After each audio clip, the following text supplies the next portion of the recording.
Why do 5-year-olds fail the conservation tasks? Conservation tasks were created by Jean Piaget, a Swiss epistemologist, who marked it as a transition from early childhood to middle childhood, or from pre-operations to concrete operations. Okay, for instance, to take two glasses and equal two short, wide glasses and put equal amounts of water in it, and ask the child, well, which has more, or they have the same. Most children are going to say they have the same, but then you take a tall, thin glass and pour one of the glasses, and that naturally water level is going to be higher.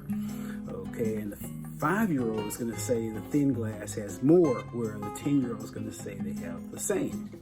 Or if you take two balls of clay and ask the child which has the same, are they same or they're different? Okay, most kids are going to say the same. However, if you match one of them up, the 4-year-old will think that automatically the volume, the amount has changed. And yes, conservation of liquids, conservation of space, conservation of identity, conservation of solids. And once the child passes all these conservation tasks, then therefore Piaget says they're in the concrete operational stage, they move out of the pre-operational stage. Well, there are different reasons why the child fails the conservation test. For one thing, the 5-year-old, their main mode of thinking is intuition, whereas a 10-year-old, their main mode of thinking is logic. Okay. Also, like I said before, one's in pre-operations and the older one's in concrete operations. Okay. Also, the child, 5-year-old, is still in where they're learning to deal with symbols. Whereas a 10-year-old is learning to deal with rules. Okay, and according to Piaget, there are 3 rules a child needs to know to pass this conservation task: identity, compensation, and reversibility.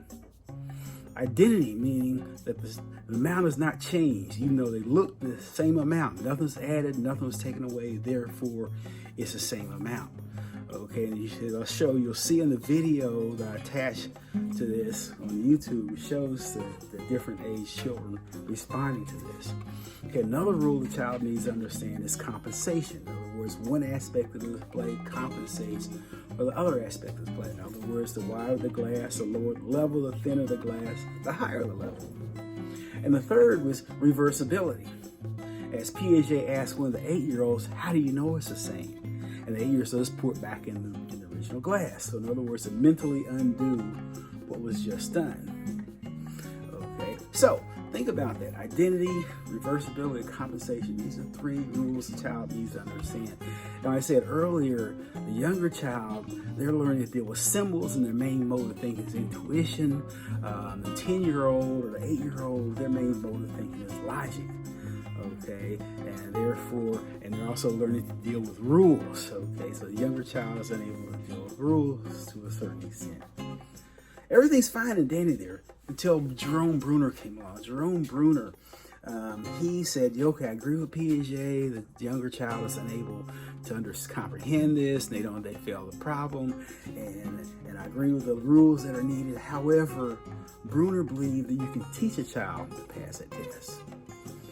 Okay, and this is where the debate came in. It was a debate from 1958 to about 1963, where Bruner was saying, if you teach a child to pass a test, Piaget says, no, you can't. And so Bruner took some students, took some 5-year-olds, and actually trained them to pass the test. Okay, the Piaget said they know the correct answer, but they don't understand the problem. In other words, as soon as you change the shape or the color of the glasses, they went back to square one. Also, another issue Piaget noticed in Bruner's raw data is that only certain children were able to benefit from the teaching. Children who were 5.5 and older. For as if they didn't believe him. You're just trying to play a trick on me. I know that tall glass has more. But think about that. Bruner saying you can teach a child to pass a test. Piaget saying you can't. That's not negotiable. Okay, this comes a whole nother set of issues. And as a result of Bruner, that became the American question. Okay, it really drove Piaget nuts, the American question. How can I get a kid to skip a stage? And Piaget said it's not negotiable. You can't skip a stage. You gotta crawl before you walk. You gotta walk before you run. So skipping a stage is not negotiable.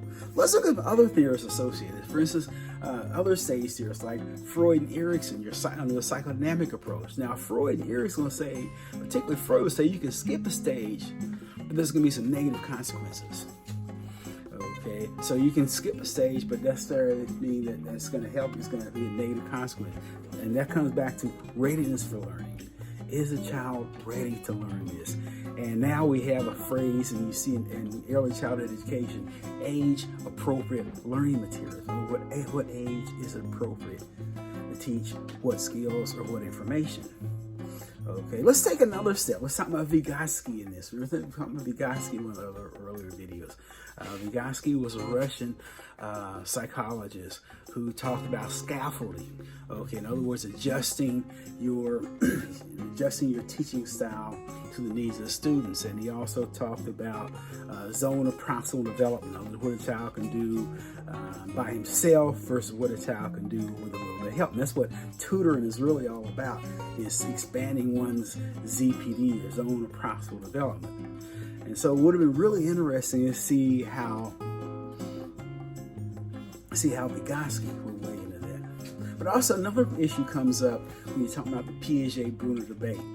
Bruner was an American theorist, psychologist, whereas Piaget was a European. And Europeans in general, they're not really concerned about individual difference. They want to see how all children, changes all people go through. Okay, whereas American psychologists are more in the individual, how child A different from child B, different from child C. Where, like I said before, stage theorists, they're not really into that. I'm not really concerned about A versus B. I'm talking about all children in general, how they go through these various stages. But that debate still goes on. Can you teach a child to pass this test? And if you can, then are there going to be some negative consequences? And another question is it worth it?